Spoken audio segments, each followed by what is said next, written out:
When the energy crisis became apparent, many started to blame the state's renewable energy grid, but that's not the main cause. Jason Puckett with our Verified team explains. Are wind and solar power the main causes of widespread power shortages in Texas? Why are we talking about this? Well, millions in the Lone Star State are still without power, and now politicians are pointing their fingers at renewable energy sources, saying they're to blame. But is that actually what's happening? Our sources here are multiple reports from the Electric Reliability Council of Texas, or ERCOT, and Texas Governor Greg Abbott. First, we need to explain that Texas has its own independent power grid.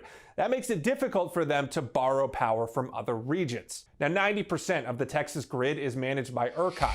Right now, they report that 185 generating units have gone offline during these storms because of, quote, a combo of frozen wind turbines, limited gas supplies, low gas pressure, and frozen instrumentation. Texas Governor Abbott says one of the biggest problems is frozen natural gas pipes. It's just frozen right now. It's frozen in the pipeline. It's frozen at the rig. It's frozen in the transmission line. So they are incapable, the natural gas providers are incapable of being able to come up with a gas that feeds into the generators that generate the power that will send power to people's residences. ERCOT says a total of 46,000 megawatts of potential power can't be generated right now. 61% of that loss is from thermal sources like natural gas, coal, and nuclear plants.